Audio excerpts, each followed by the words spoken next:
Pauli operators and entanglement.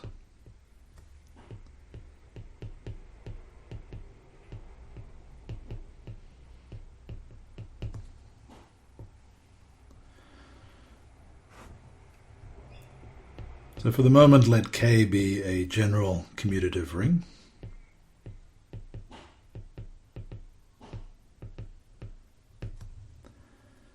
V, a free K module.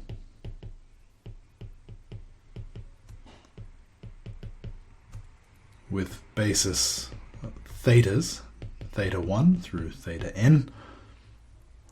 And as we've done previously, we're going to write theta I for the operator of the wedge product with theta, and theta I star for the operator of contraction with theta.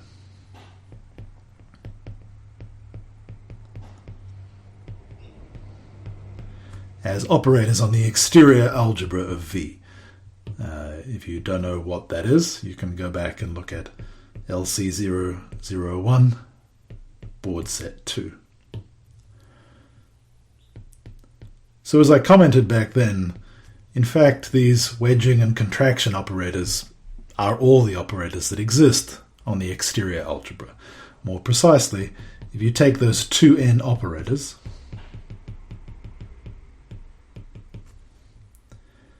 they generate the non-commutative K-algebra, the endomorphism algebra of V. So remember, what this means is K-linear maps from the exterior algebra to itself. Composition gives the multiplication in that algebra, and obviously you can take K-linear combinations of such operators. So this is a K-algebra, but it need not be commutative, and it won't be unless V is 0. Which it isn't. N is greater than 0. Okay, so to say that these operators generate is to say that any operator can be written as a linear combination of words in those 2n given operators. Okay, so how do we prove that? Well, let's take the case where n is 1, so that's the exterior algebra on one generator. Then theta theta star is the projector onto the subspace K theta, and theta star theta is the projector onto the complement in the above direct sum decomposition, namely the subspace spanned by 1. So if we set gamma 0I, so returning now to the general case with theta 1 through theta n, if I write gamma 0I for theta I star theta I, and gamma 1I for theta I star, then for a bit string of length n, a sequence of zeros and ones, write it as A1 through AN. Then I'm going to write gamma A for the product of the appropriate sequence of gammas. And that's an operator, a K-linear operator on the exterior algebra. And by what I just said in the single variable case, it's easy to check that that's a projector. Maybe I should spell out what this means. So this is as a matrix with respect to this direct sum decomposition. Theta theta star is 0, 0, 0, 1, and this projector is 1, 0, 0, 0. Now returning to this gamma A, that's the projector onto the summand K theta A, which is the rank 1 free K module spanned by this wedge product.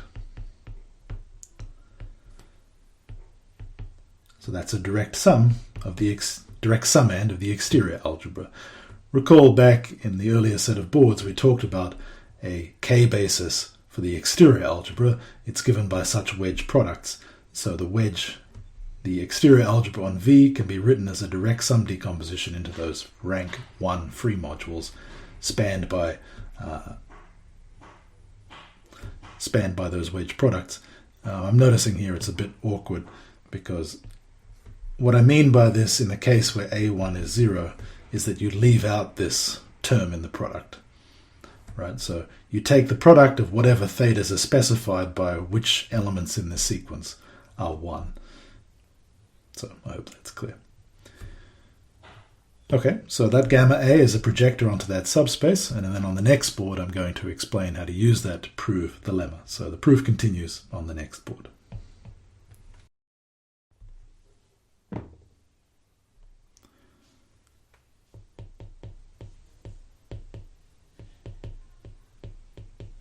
Given the gamma A's we just introduced, I can write down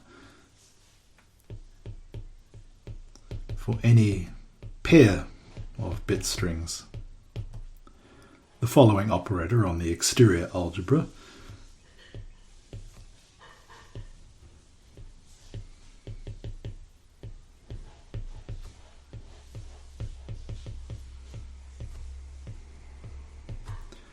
So what do I mean by these things? Well, this means wedge with theta 1 to the b1 dot theta n to the bn. I'm going to leave off the wedge products and just write multiplication in the exterior algebra by concatenation, as is common. And again, if any of the bi's are 0, then that term in the product is missing. And this has a similar interpretation. Right? You go through all the theta i's, you look at the contraction operator, you put it in there if the ai is 1, and you leave it out if ai is 0. Okay, so that explains this operator at the beginning of this line, and then the gamma A is as before. So let's think about what the matrix of this looks like as an operator on the exterior algebra. And I mean the matrix with respect to the canonical basis, right, which, well, you can put it in any order you like, say lexicographic, but it doesn't matter. So that's all the wedge products of increasing sequences, right? So it starts with 1, if you like, and it finishes with theta 1 up to theta n, and somewhere in between is theta a, and similarly here.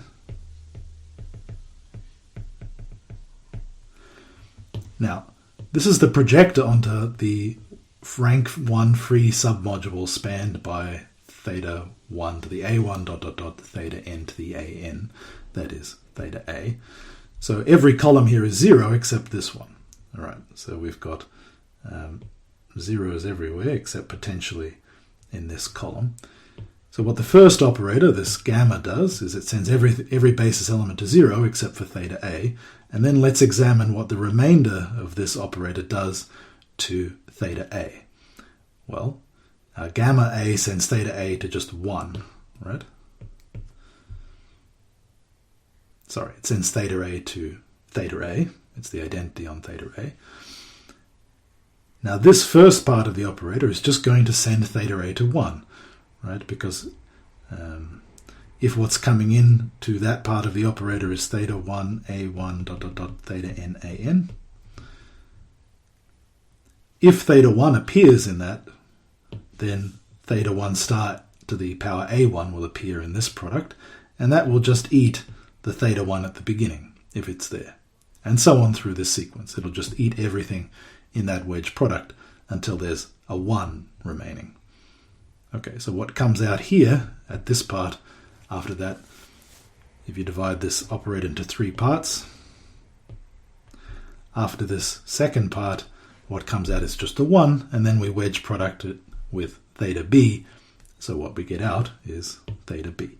So this is in fact the matrix with zeros everywhere except a 1 in the column corresponding to the sequence A and the row corresponding to the sequence B.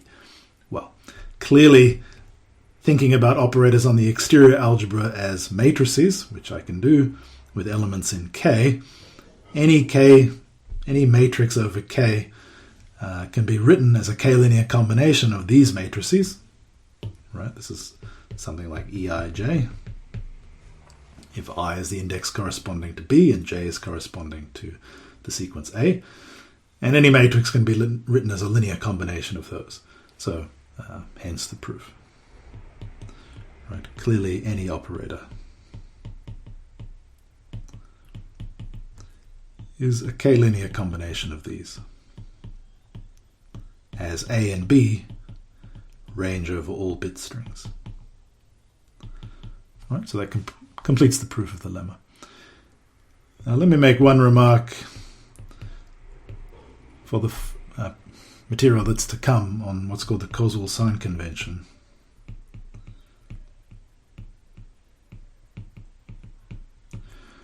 Which is that given graded k-modules, and these can be either Z2 or Z graded, doesn't matter, X, Y, X prime and Y prime, and homogeneous k-linear maps F and G. Our convention is that the tensor product from X tensor Y to X prime tensor Y prime, there's two ways you can define this map depending on your convention. One is to define it with a sign.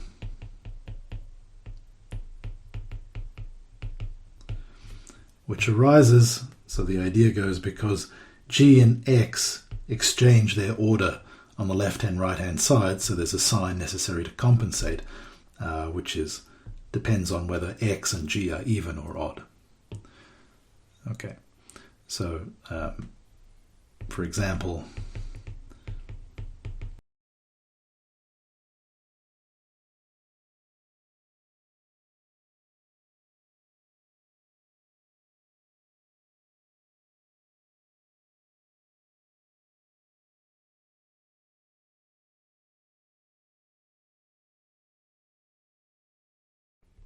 so every k-linear operator on the exterior algebra can be written in terms of these wedge product and contraction operators, or what's the same, creation and annihilation operators, in the case where k is the complex numbers.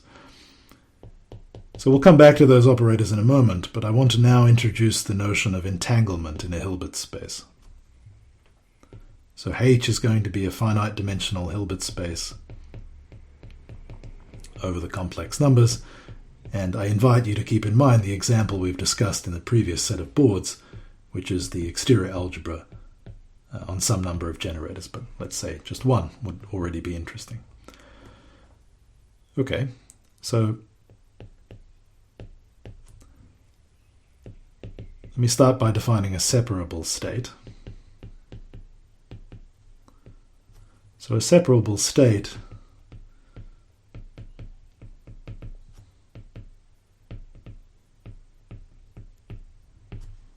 is a vector in the image of the following function. So recall the universal property of the tensor product is that it's the recipient of the universal bilinear form mu on H cross H. So the tensor product comes with, by definition, by its universal property, a function from H cross H into the tensor product. Of course, that sends a pair to their tensor. But as we know, that map is not surjective, right, unless H is trivial. So the image of this map is not a subspace because mu is not linear. It's just a subset of the tensor product. And the states in the image, which can be written as phi tensor psi for some phi and psi, are called separable. Now here's one other way to think about the vectors in the image of this map. Recall that since H is a Hilbert space, the pairing itself implements a duality on H. It's an isomorphism between H and its k-linear dual, which sends a vector to the functional of pairing with that vector. Now what that means is that I can think about H cross H mapped to H tensor H. I can identify that first copy of H with its dual. And then I can use the canonical isomorphism of H dual tensor H with operators on H. to see that there's a canonical map, so this is mu, there's a canonical map from H cross H to operators on H. So let me explain what this map does. Given a phi comma psi, that's going to go to phi tensor psi, and that's going to go to pairing with phi tensor psi, and that's going to go to the operator, let's call it f phi psi, which sends a vector alpha to that coefficient, a complex number, times psi. Now what I want you to notice is that the rank of that linear transformation is less than or equal to 1. It could be 0, right, if psi is 0. If psi is non-zero, then it has rank 1. You can't have rank greater than 1 because, of course, the image of this thing is spanned by psi. All right, so if you think about mapping vectors in H cross H to operators, the operators you'll get will always have rank less than or equal to 1. That is, you can think about separable states as being operators of rank less than or equal to 1.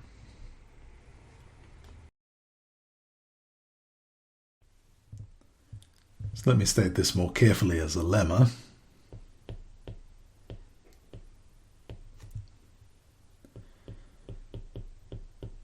Under the isomorphism of H tensor H with operators, separable states correspond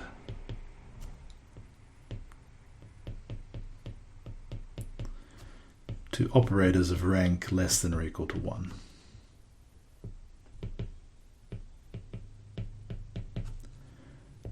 What I said on the previous board proves one direction there, right? If you take a separable state, it determines an operator of rank less than or equal to 1, so let me just prove the converse.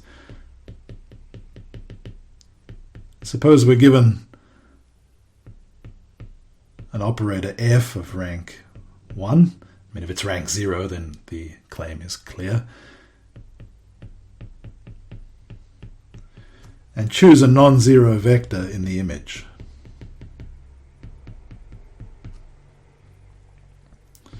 Well, since f has rank 1, its image is one-dimensional, so it must be spanned by psi. So that means that for every input alpha, there exists a lambda alpha, some complex number, making that true.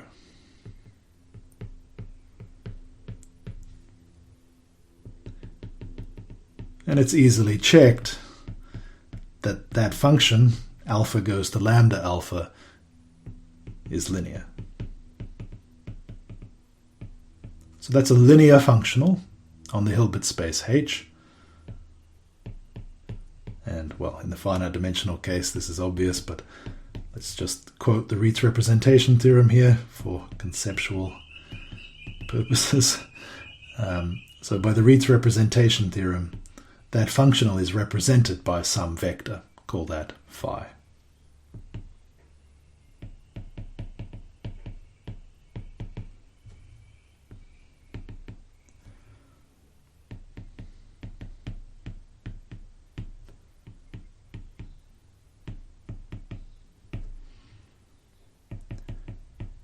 But then clearly f is f phi psi in the notation of the previous board. So that completes the proof of the lemma.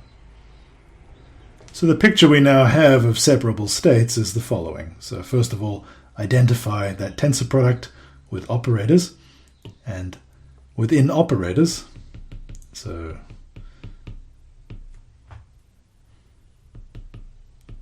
let's take H to be C2, tensor C2.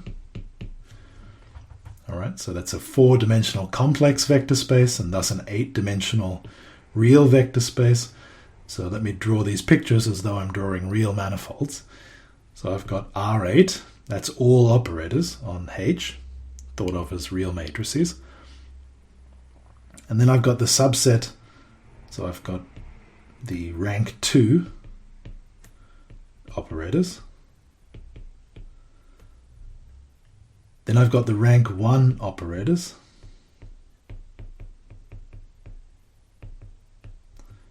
And that's an open set.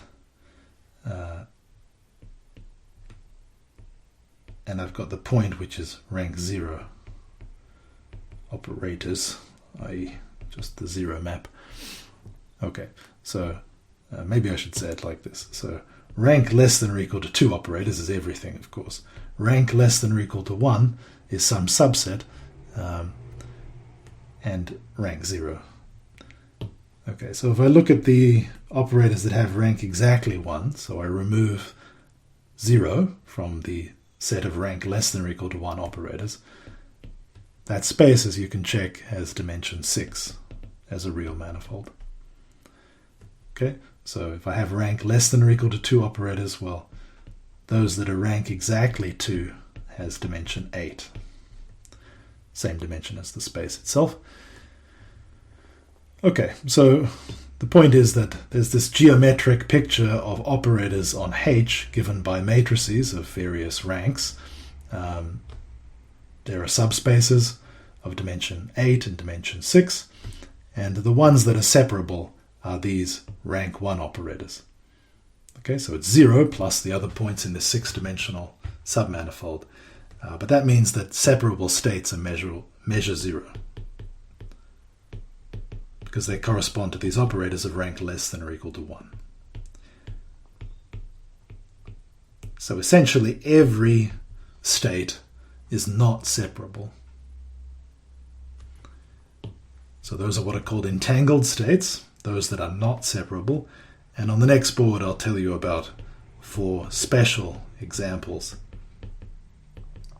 called Bell states or EPR states.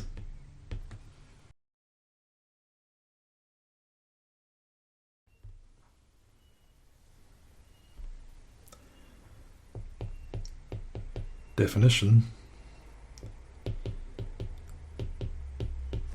a state in the tensor product of 2 Hilbert spaces which is not separable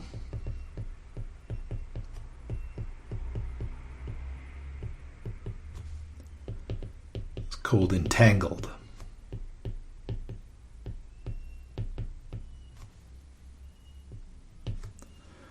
So this is a fundamental concept in quantum mechanics, and especially now in quantum information theory and quantum computing.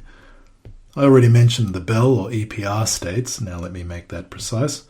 So if I take, as is typically done, the basis for my Hilbert space, a qubit, which just means a 2-dimensional Hilbert space, the Bell states are the following states, which it's a good exercise to check, are not entangled, are not separable, they are entangled. I'll explain why when I finish writing, which gives you about 20 seconds, I guess, to come up with the argument yourself. Why are these definitely not separable? I mean, they're obviously not written as separable states, but that doesn't mean that they are not separable. Maybe there's some sneaky way of writing them as a product of 2 states. Well, there isn't, but why? In case you're not used to this convention, for example, 0, 1 means the tensor product.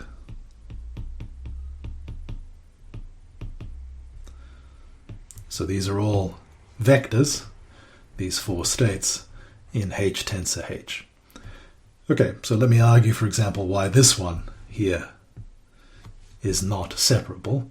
If I think about it as a map from Hilbert's space to itself, as in the previous board, what does it do? Well, the prescription I gave is that it should send a state alpha to 1 on root 2, alpha paired with the state 0 times the state 0, plus alpha paired with the state 1 times the state 1. but that's just 1 on root 2 alpha, right? Because the first sum end is just extracting the coefficient of alpha in that orthonormal basis, and so is the second. So that means that this operator here, well, the operator on H corresponding to this state in the tensor product of H with itself is just 1 on root 2 times the identity, right? So it's not a mystery that this is an entangled state. It's the identity operator that certainly has rank 2. And if you think about what the operators corresponding to these other guys are, you'll see similarly that they have rank 2 and therefore are not separable. So the Bell states are entangled.